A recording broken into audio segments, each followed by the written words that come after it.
Minhas irmãs, meus irmãos, boa noite. Vamos iniciar os nossos estudos de hoje do livro Céu e Inferno. Antes, nós vamos para nosso ambiente. Rosalva chegando. Boa noite, Rosa. Então, antes, nós vamos preparar... Boa noite, Rosa. Tudo bem, amor? Boa noite, tudo bem? Tudo. Nós vamos preparar o nosso ambiente. Eu vou ler o Evangelho, a Júlia vai fazer oração, e depois nós vamos estudar o livro Céu e Inferno. Vamos ver se a gente retoma agora em janeiro, né? As nossas rotinas, não é? Pedindo a Jesus que nos dê saúde, não é verdade? Então, nós estamos aqui, quem tiver com o Evangelho vai abrir aí no capítulo 13, no item 4, os infortúnios ocultos. O item 13, ele fala, não saiba a vossa mão esquerda o que dê a vossa mão direita. Então, lembrando que nós já fizemos uma análise mais transpessoal dessa recomendação de Jesus, né? Não saiba a vossa mão esquerda o que dá à direita, mostrando que essa mão esquerda é o nosso lado sombrio, né? Que o esquerdo significa o sinistro, né? A sombra. Então, às vezes nós tomamos decisões sob a luz da verdade, né? Naqueles momentos de iluminação, naqueles momentos em que nós estamos, assim, amparados, num momento como esse aqui de oração, tomamos as melhores deliberações, né? Só que quando nós vamos realizar, é comum que nós saiamos daquela faixa vibratória de luz e entremos na sombra.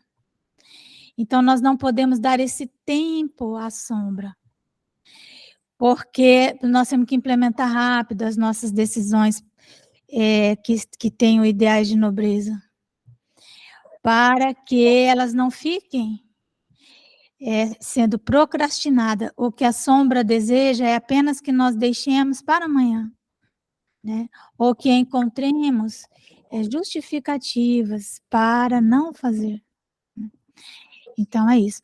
O Emmanuel tem uma frase que ele fala: na dúvida entre fazer o bem ou não fazer o bem, faça sempre o bem, né?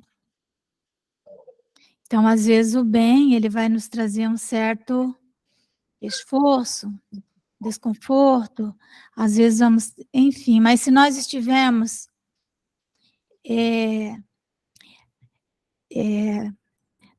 conscientes de que estamos fazendo bem, ainda que aquilo não seja o adequado, mas para nós não estamos mentindo para nós, aquilo é o bem. Então, ainda que não se realize, a vida em algum momento nos recoloca, porque a vida vai sempre nos avaliar a vida vai sempre nos avaliar, evidentemente, pelos nossos propósitos, né? Pelo móvel das nossas ações. É assim que Deus nos julga, né? Então, essa questão da mão esquerda aí, ela vai muito além de você fazer o bem sem ostentação, né? É muito além disso. Fazer o bem sem ostentação é o básico, né? É a interpretação literal. Então, os espíritos nos falam desses infortúnios ocultos. Por quê? Né? Então, eles vêm nos explicando aqui, ó. Nas grandes calamidades, a caridade se emociona e observam-se impulsos generosos no sentido de reparar os desastres. Então, é assim, a nossa sensibilidade ela é aguçada para o ato ruidoso. Vocês se lembram Vou ter que estar tomando água de vez em quando por causa da minha garganta. Vocês se lembram quando começou a guerra, aquele coisa horrível que aconteceu em Israel? Foi um choque mundial. Hoje ninguém mais lembra. É algo incrível como nós, a nosso grau de sensibilidade, ele baixa rápido, né? O nível da sensibilidade. Porque ainda vigora em nós o nosso cérebro reptiliano, né? Somos répteis. Ainda aquele cérebro que ele está na dimensão puramente física, sensual, né? E é isso. Então, às vezes um espinho no nosso dedo nos incomoda mais do que centenas de pessoas que morreram num dia num bombardeio, né? A gente nem pensa, raramente oramos por elas. Imagina então o infortúnio oculto, aquele que está lá escondidinho, né? Aquele que tá, às vezes está do nosso lado, dentro da nossa casa, mas que nós não vemos. Companheiro de ideal que está passando por uma dificuldade e que nós simplesmente, né, não notamos, não percebemos, não temos a sensibilidade. Então aí os espíritos dizem, nas grandes calamidades, então todo mundo se reúne, né? Até porque é interessante isso aí tem um conteúdo psicológico que vale a pena ser analisado, sabe? É muito fácil as pessoas virem trabalhar no bem por um entusiasmo momentâneo, pois elas enjoam, elas cansam, porque fazer o bem exige esforço, né? Suor, aí a pessoa precisa de disciplina, ela precisa de rotina, ela tem que incluir na vida dela essas questões, para que o bem seja feito de uma forma eficaz, né? Para que o bem seja feito com resultado. Não adianta você fazer um bem. Às vezes a pessoa gasta uma energia imensa tentando fazer o bem, mas ela não vai ter resultado, porque ela não planejou aquilo, ela não tratou com o devido cuidado, né? E aí, às vezes, há um cansaço imenso, quando poderia não ser tão cansativo, e aí ela não consegue dar continuidade, vai até um ponto e depois abandona, né? São aquelas pessoas que constroem as suas obras sobre areia, né? Sem base, ou seja, sem estrutura, não estruturou, né? Então, os espíritos vão falando assim, ó. No entanto, a par desses desastres gerais, há milhares de desastres particulares, milhares, que passam despercebidos. Os que jazem sob um grábato sem se queixarem. Esses infortúnios discretos e ocultos são os que a verdadeira generosidade sabe descobrir, sem esperar que peçam assistência. A verdadeira generosidade, né? Porque existe uma generosidade que ela não é verdadeira. O ato, ele é generoso? Ele é. Porque generosidade vem de gênero, né? É pegar gêneros, coisas. Que interessante. Coisas, né? Dar substância a ela, né? Espalhar, né? Gêneros. Mas isso pode ser feito com vários objetivos, não é? A pessoa pode ter inúmeros propósitos ao realizar ações generosas, onde ela espalha gêneros, coisas úteis, né? Entendeu? Os políticos, por exemplo, é um exemplo mais perfeito, né? Aquilo são atos de generosidade, mas não é uma generosidade verdadeira, né? Tanto isso acontece que é uma frase que eu acho interessante, que diz assim, ó, para o olho mau, para aquele que tem o olho mau, a generosidade é insuportável, porque ele só enxerga a generosidade, essa que tem por trás de si algum interesse pessoal. Então vamos lá, o que os Espíritos continuam dizendo. Quem é essa mulher de ar distinto, de trajes tão simples, embora bem cuidado, e que traz em sua companhia uma mocinha tão modestamente vestida? Ela entra numa casa de sórdida aparência, onde, sem dúvida, é conhecida, pois que à entrada a saúdam respeitosamente. Aonde vai ela? Sobe até a mansarda, onde jaz uma mãe de família, cercada de crianças. A sua chegada refugia a alegria naqueles rostos emagrecidos.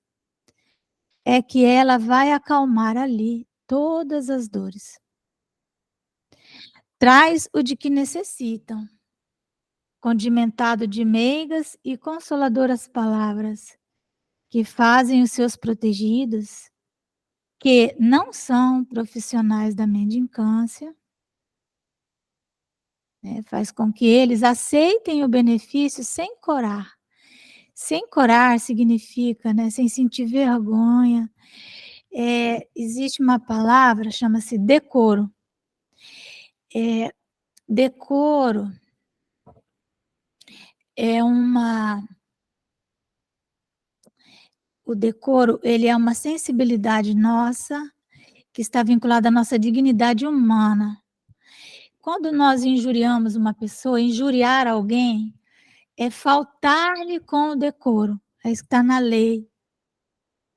Decoro, né? A pessoa, ela não pode corar, porque quando ela fica vermelha, quando ela cora, é que ela está com vergonha. Ela se sentiu injuriada.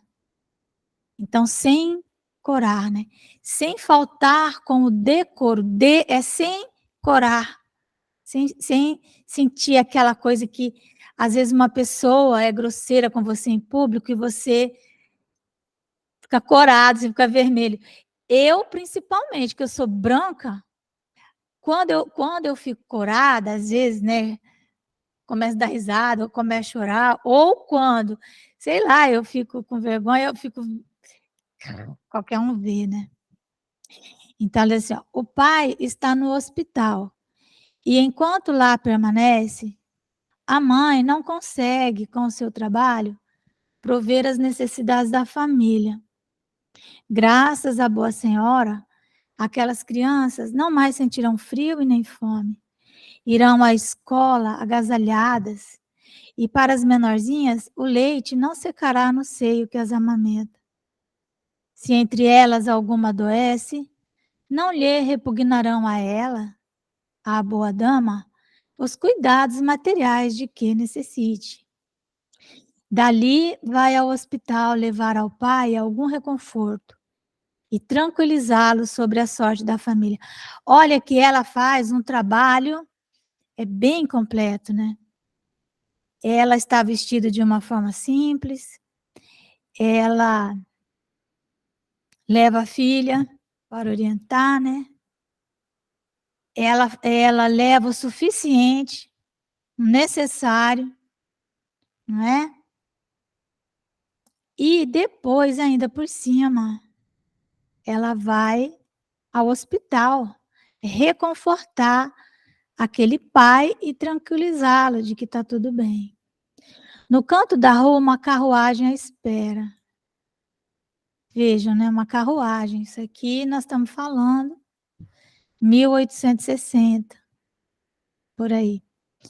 Verdadeiro armazém de tudo que destina aos seus protegidos, que lhe recebem sucessivamente a visita. Hoje, essa carruagem, ela deve ser a instituição, um local onde nós deixamos as coisas, né, para levar. Aí saímos, né, com o necessário, não é? Lembrando que hoje nós vivemos um tempo em que precisamos também cuidar da segurança, né? Não pode só a mãe, a criança e mais alguém, né? Nós temos que ter todo esse cuidado, né? Então, é um armazém que lhe recebem, todos que recebem sucessivamente a visita. Ou seja, ela não vai visitar um só. Lá na nossa instituição, nós temos um roteiro de visita. A gente pega ali, né, por questão geográfica, né? Os que estão próximos, fazemos as visitas. Não lhes pergunta qual a crença que professam, nem quais as suas opiniões, pois considera como seus irmãos e filhos de Deus todos os homens. Ela não quer saber se é espírita, não vai ler o evangelho segundo o espiritismo lá para eles. Vai fazer isso. Terminada, claro que ela pode fazer uma oração.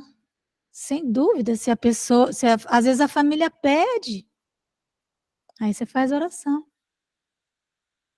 Terminado o seu giro, diz de si para consigo: comecei bem o meu dia. Qual o seu nome? Rosalva Gervásio? Onde mora? Ninguém o sabe. Para os infelizes, é um nome que nada indica, mas é o anjo da consolação. Veja, gente, no Evangelho está todo método. Tem gente que fica procurando metodologias. Está tudo no Evangelho. Não é? No Evangelho, só ler. Está lá a parábola do bom samaritano, né? Essa questão, né? Os infortúnios ocultos, esse texto aqui. Depois que tu leu ele, você não precisa mais nada, né? À noite, num concerto de bênção, à noite, um concerto de bênção se eleva ao Pai, em seu favor, em favor dela, ao Pai Celestial. Quem é que ora por ela, gente? Católicos, judeus, protestantes, todos a bendizem. Malvina entrou, maravilhosa.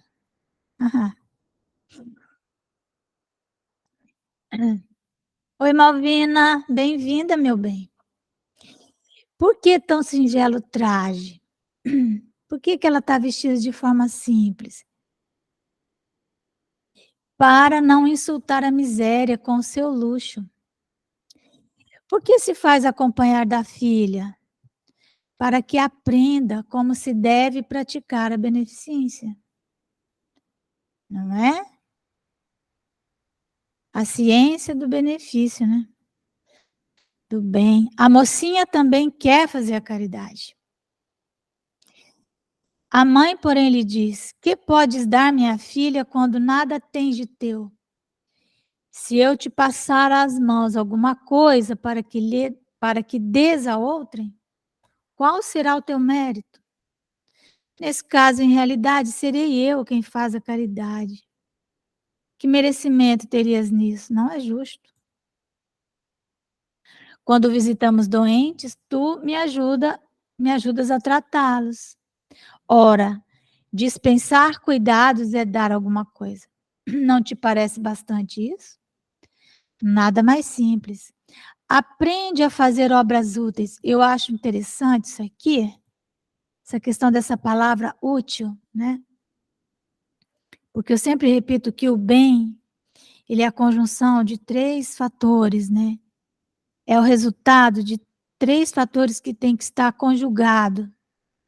O primeiro é aquilo que está sendo realizado, feito ou que já existe, aquele produto, ele tem que ter alguma significância, tem que valer alguma coisa. Esse valor, ele não é necessariamente monetário, financeiro, mas ele tem que ter significado. A outra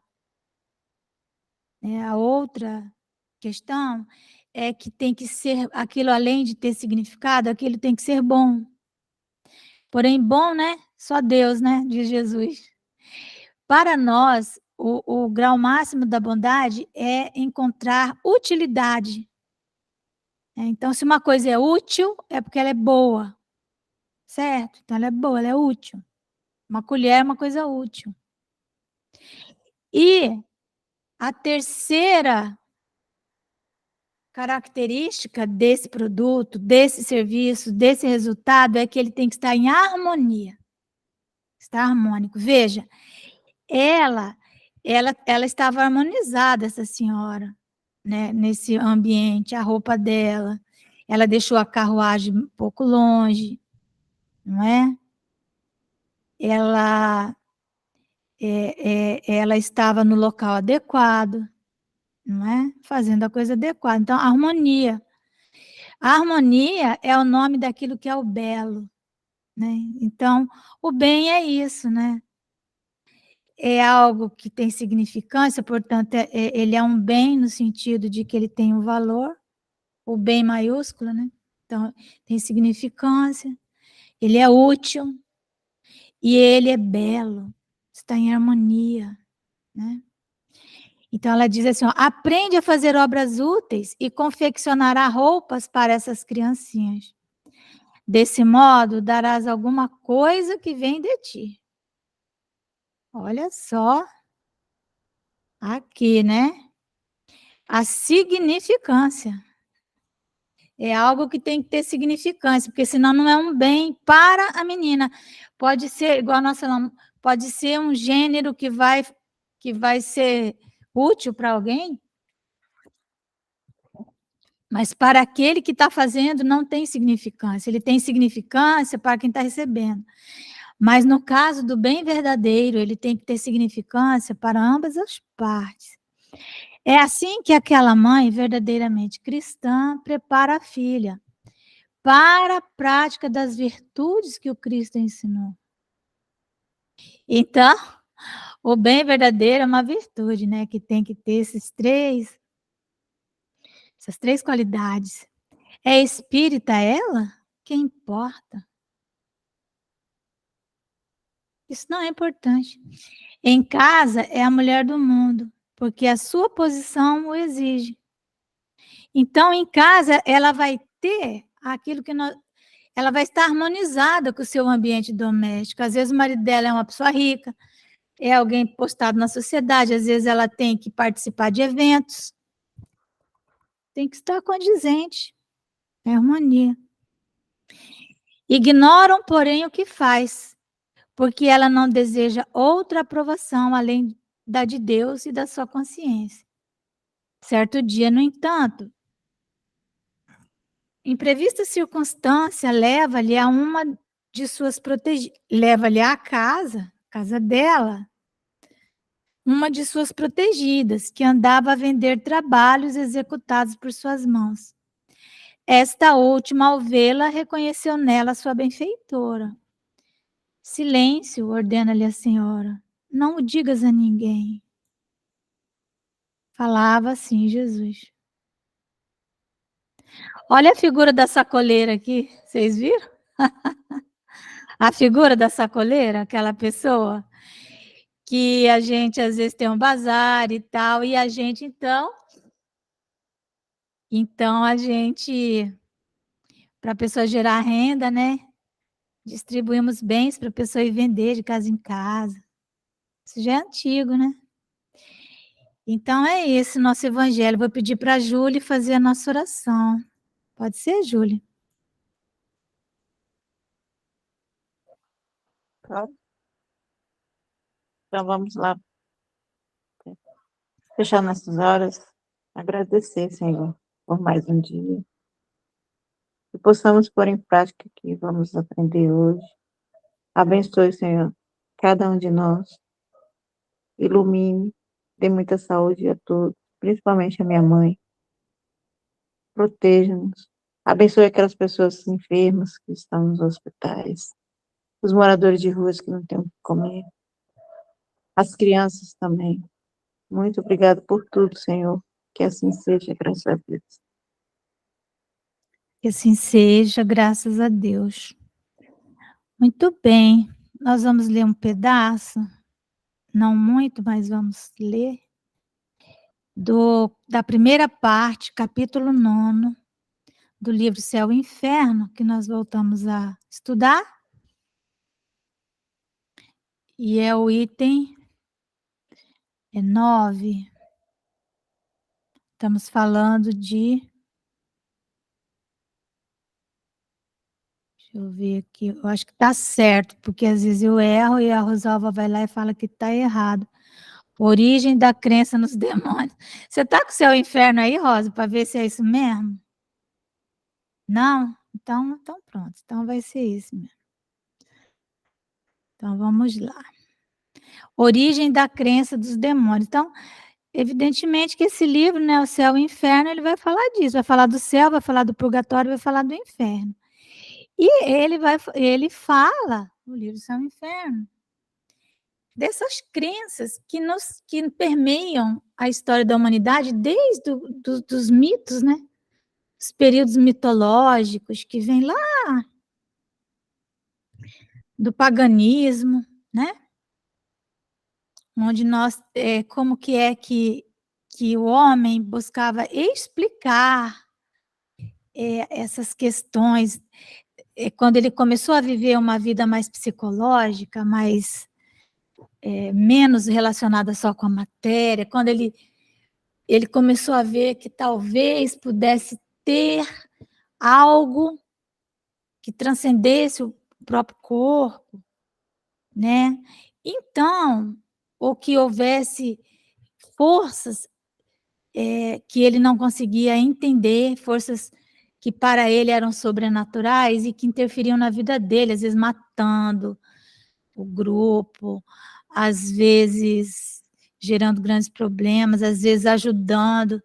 Então ele procurou explicações. Onde que ele ia encontrar essas explicações, né? Então ele foi buscando explicações. Isso já era um raciocínio, é, além das coisas físicas, né? Um raciocínio mais, vamos dizer assim, que transcendia, né? Mais filosófico. E também, vamos dizer assim, ele ia dando as explicações. Aquele que trazia uma explicação mais convincente, aquela teoria ganhava e ficava valendo por tempos e tempos, até que chegava alguém e dava outra explicação, né? Até que chegou a ciência e começou a mostrar que algumas explicações estavam erradas, né? Mas até que isso aconteça, nós vamos ter o período dos mitos, né, dos deuses, dos semideuses, nós vamos ter as ninfas, né, aquelas seres das florestas, aquelas histórias imensas, né, para explicar as nossas relações com o mundo material, por que as coisas aconteciam, que as pessoas às vezes sofriam punições dos deuses, né, e tal, e assim ia. E aí sempre tem aquele engraçadinho, né, que é o líder do grupo, que ele descobre que quando ele espalha o medo, ele passa a dominar aquele grupo. Num grupo maior de 20 pessoas vai aparecer o líder, né. 20 pessoas dá para você controlar ali, fazer um grupo bem homogêneo, em que as pessoas tomam deliberações bem democráticas junto, não tem muita briga, não tem muita briga. O ideal é 15. Mas passou disso, aparece o líder, o mandão, aquele que vai mandar, entendeu? E aí vai ser o dirigente da reunião, vai ser o presidente do centro espírita, vai ser o vice-presidente, vai ser não sei o quê, não sei o quê. E aí, o que acontece, né? Isso aconteceu sempre. Então, Jesus trouxe uma doutrina de amor, né? Uma doutrina de alegria e de nenhum medo, né? Não temais, né? Não se turbe o vosso coração. Crede em mim, crede também em Deus, né? Mas as religiões que o sucederam começaram a perceber que era uma coisa boa esse negócio aí de mandar, sabe? E aí, sabe aquela coisa assim de você manda aquilo dá um prazer e a pessoa quer aquilo. Então, espalha-se o medo, né? E então nós tivemos aí 2000 e tantos anos de muito terror mesmo, né, com as doutrinas, do céu, do inferno, as explicações que vieram dar, né, sobre as destinações da alma quando ela morre, né. Então tá bom, aí é a doutrina do Satã, né. E aí, a igreja vem e conta a seguinte história para nós, né, que o Satã, ele era um anjo que Deus fez, né. Eles falam dos anjos, que Deus fez o anjo, que vão contando como será que Deus fez. Deus fez os anjos e fez os homens. Os homens, nós, que podíamos errar, mas que estamos sujeitos ao erro, mas quando a gente erra, a gente é punido. O anjo não erra. Só que tem um anjo que errou, que é o tal do Satã, vai entender, né? Olha que incoerência. E aí os demônios, eles eram anjos, olha só. Se Satã, aí Kardec começa a fazer objeções. O que que é objeção, gente? A colocar uma pulga na frente da orelha das pessoas. Certo? Colocar uma pulga ali. Isso que é objeção. Não, vamos para. Obstáculo, né? Colocar um negócio ali. Então Kardec começa assim, ó. Se o Satã e os demônios eram anjos, eles eram perfeitos, segundo a igreja, né? Porque a igreja diz que Deus criou. Como sendo perfeitos, puderam falir a ponto de desconhecer a autoridade desse Deus, em cuja presença se encontravam? Ainda que tivessem logrado uma tal eminência gradualmente, depois de haver percorrido a escala da perfeição, poderíamos conceber um triste retrocesso. Então, ainda que eles não fossem total perfeito, mas fosse lá espírito superior, vamos dizer assim, como a gente fala no livro dos espíritos, ele iria retroceder. Não, porém, do modo que nos apresenta, isto é, perfeitos na origem. Quer dizer, segundo a igreja, os anjos seriam perfeitos na origem. Então, o Kardec continua objetando isso aí, né? A conclusão é esta: Deus quis criar seres perfeitos, porquanto os favorecera com todos os dons. Mas Deus enganou-se,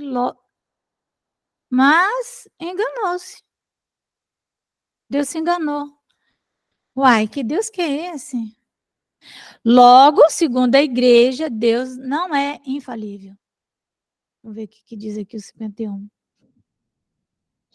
Aí Kardec faz uma nota aqui. Essa doutrina monstruosa é corroborada por Moisés, quando diz em Gênesis 6, 6 e 7. Ele se arrependeu de haver criado o homem na terra e, penetrado da mais íntima dor, disse: exterminarei a criação da face da terra, exterminarei tudo, desde o homem aos animais, desde os que rastejam sobre a terra até os pássaros do céu, porque me arrependo de os ter criado. Veja, está em Moisés, em Gênesis. Ora, um Deus que se arrepende do que fez não é perfeito nem infalível. Portanto, não é Deus, então não foi Deus. E são estas as palavras que a igreja proclama. Então, a igreja pega isso como correto. Tampouco se percebe o que poderia haver de comum entre os animais e a perversidade dos homens para merecer tal extermínio. Vem cá, se o homem é perverso, mas por que Deus iria exterminar os animais também? Então, segunda objeção. Pois que nem a igreja e nem os sagrados anais explicam a causa da rebelião dos anjos, porque eles dizem, né, que teve um tanto de anjo lá que se rebelou, né? Fizeram uma rebelião. A rebelião dos anjos para com Deus, e apenas dão como problemática quase certa, a relutância no reconhecimento da futura missão do Cristo. Então, eles ficaram ali meio que com inveja de Jesus. Mas como é que o senhor pega, põe um filho preferido aí, esse tal de Jesus, vai ter essa missão, por que não nós, né? Então, que anjo que é esse? A relutância no reconhecimento da futura missão do Cristo, que valor, perguntamos? Que valor pode ter o quadro tão preciso e detalhado da cena que é então ocorrente? Né? A que fonte recorreram para inferir se de fato foram pronunciadas palavras tão claras e até simples colóquios?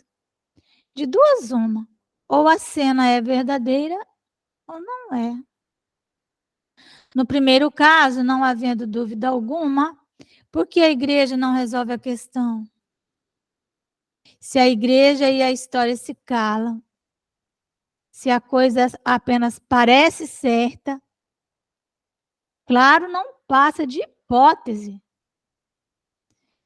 Portanto, não é teoria.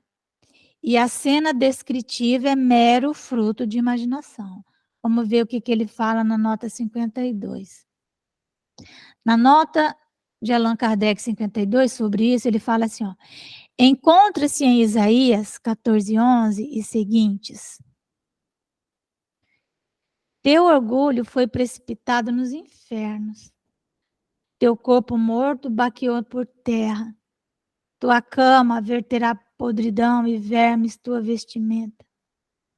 Como caíste do céu, Lúcifer, tu que parecias tão brilhante ao romper do dia, como foste arrojado sobre a terra, tu que ferias as nações com teus golpes, que dizias de coração, subireis aos céus, estabelecerei meu trono acima dos astros de Deus, sentar-me-ei acima das nuvens mais altas, e serei igual ao Altíssimo. E todavia foste precipitado dessa glória no inferno, até o mais fundo dos abismos. Isso aqui é Isaías falando. Os que te virem aproximando-se encarar-te-ão dizendo: será este o homem que turbou a terra, que aterrou seus reinos, que fez do mundo um deserto, que destruiu cidades e reteve acorrentados os que se lhe entregaram prisioneiros? Então agora volta Kardec a falar. Estas palavras do profeta Isaías, né, não se referem à revolta dos anjos. São sim uma alusão ao orgulho e à queda do rei da Babilônia, que retinha os judeus em cativeiro. Então a igreja às vezes pega essa fala de Isaías para dizer que está se referindo aos anjos caídos, mas não é. Isaías está se referindo ao orgulho e à queda do rei da Babilônia. Lembra que ele colocou os judeus em cativeiro. Nabucodonosor, como atestam os últimos versículos. O rei da Babilônia é alegoricamente designado por Lúcifer. Mas não se faz aí qualquer menção da cena descrita lá, né, por Moisés e pela igreja. Essas palavras são do rei que as tinha no coração e se colocava por orgulho acima de Deus, cujo povo escravizara. A profecia da libertação do povo judeu, da ruína de Babilônia e do destroço dos assírios é, ademais, o assunto exclusivo desse capítulo de Isaías. Tá certo? Então, vou ler o terceiro.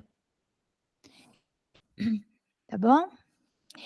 Terceiro, as cenas atribuídas a Lúcifer revelam, então já sabemos que Lúcifer é o rei da Babilônia. As palavras atribuídas a Lúcifer revelam uma ignorância admirável no arcanjo, que por sua natureza e grau, ainda mais arcanjo, porque arcanjo é o máximo, é aquele que estava glorificando a Deus, era a corte de Deus, segundo a igreja. Que por sua natureza e grau atingido não deve participar quanto à organização do universo, dos erros e dos prejuízos que os homens têm professado, até serem pela ciência esclarecidos. Então, veja, inclusive os arcanjos, eles eram a corte de Deus. Arcanjo não se preocupa com o que está acontecendo aqui na Terra. Entendeu? Não participa dessa organização. São outras hierarquias de anjos que participam da organização dos mundos, do universo. Mas não os arcanjos. Os arcanjos, eles estão ali em perpétua adoração, segundo a igreja. Como poderia, então, dizer que fixaria a residência acima dos astros, dominando as mais elevadas nuvens? É sempre a velha crença da Terra como centro do universo, do céu como que formado de nuvens, estendendo-se as estrelas, e da limitada região destas, que a astronomia, olha aí, quando chega a ciência, né, aquilo que nós falamos, você tem que sair dos mitos, não tem como. Que a astronomia nos mostra disseminadas ao infinito, no infinito espaço, sabendo-se como hoje se sabe que as nuvens não se elevam a mais de 2 léguas da superfície terráquea.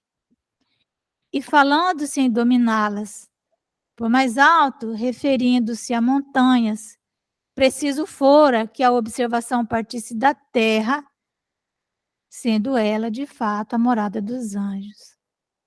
Dado, porém, ser esta em região superior, inútil fora alçar-se acima das nuvens. Emprestar aos anjos uma linguagem tisnada de ignorância é confessar que os homens contemporâneos são mais sábios que os anjos. A igreja tem caminhado sempre erradamente, não levando em conta os progressos da ciência. Gente, nós já fizemos esse estudo, tá? Nós já fizemos, estamos refazendo, mas acho que foi bom, acho que foi legal. Então, nós vamos parar por aqui, para eu não cansar demais minha garganta. Alguém quer falar alguma coisa a respeito disso?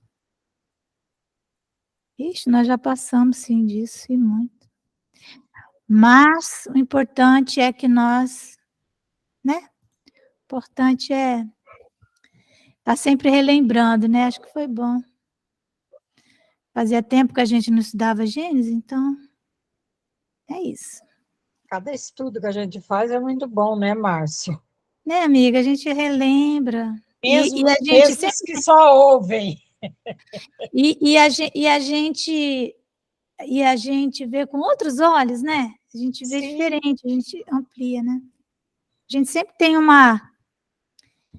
vamos dizer assim, um ângulo, né? Malvina, já que tu tá... Quando você começou a falar daquela mulher, né, dos trajes simples, eu gosto tanto desse trecho do Evangelho. Quando eu faço o Evangelho em casa, que eu abro ali, eu adoro ler aquele trecho. É bonito, né? E ele é assim, ele é né? Ele tem ali um roteiro para a gente. É, exatamente. Tem um roteiro. Isso que eu falo, o espírita só não faz do jeito certo porque não quer, os que não fazem. É porque nós demora demais para aprender. É porque, sabe o que acontece? O espírita precisa aprender a ler o texto do Evangelho inteiro. Pegar e ler e não ficar lendo só os pedaços. Amiga, eu vou pedir para... Oi, Rosa, fala. Eu achei interessante que eu abri o Evangelho e tinha uma página, assim, aqueles bilhetinhos, sabe? De Emmanuel. Então, é esse aqui que eu achei. Eu vou ler aqui. Você estava falando sobre fazer o bem? Claro registro de Emmanuel. As oportunidades para a construção do bem procedem de Deus. O aproveitamento está em nós. As oportunidades estão aí. Agora, aproveitar depende da gente, né? Você tem que estar antenado. Você tem que estar, vamos dizer assim, com a tua mediunidade bem alinhadinha para você perceber, né? Exatamente. Senão a mão esquerda vai falar, não, imagina, Mas isso aí vai eu trazer ainda acho, sabe, que por mais que a gente não aprende, a gente sempre aprende e melhora um pouquinho, Sim. né? Ah, sim, claro. Toda experiência é válida, né? Nem que Sim, seja com para falar assim, certeza. eita, não vou mais fazer isso. É, Ei, foi mal. Malvina, meu amor, faz a nossa oração. vou fazer, tá? Tá. Nesse instante, vamos fechar os nossos olhos, agradecer a Deus, agradecer ao Mestre Jesus, nosso irmão, que possamos, Senhor, estar agradecendo por mais um dia vivido. Senhor, por mais que tenhamos atribulações, estamos seguindo em frente, sem revolta, sem mágoa, para continuar, Senhor, no teu aprendizado, todos os dias em nossas vidas. Te peço, Senhor, pelas nossas famílias, a minha, a dos amigos que estão conosco, que todos possam ser abençoados e estar sempre conosco reunidos para o evangelho do dia a dia. Te peço, Senhor, pelos nossos irmãos que desencarnaram nas enchentes, nos vulcões, nas guerras. Acolhe, Senhor, a cada um, levando para o lugar necessitado, levando a tua presença de amor e de paz a cada um dos nossos irmãos que estão desencarnando. Senhor Jesus, peço a Ti pelos hospitais, pelos orfanatos, pelas creches, pelos presídios, também pelos sanatórios, que eles possam, Senhor, serem acolhidos, socorridos, para melhor ficarem perante a Tua presença. Jesus, nós te agradecemos imensamente o dia de hoje, por tudo que podemos fazer, o nosso trabalho de casa, as nossas obrigações, tomar as nossas refeições e estar aqui nesse instante agradecendo, mesmo em sofrimento, com o coração cheio de amor, Jesus, pelos nossos irmãos e por ti, Mestre, que possamos a cada dia agradecer pelas bênçãos recebidas. Obrigada, Jesus. Sede conosco hoje, agora, por todo sempre, que assim seja. Que assim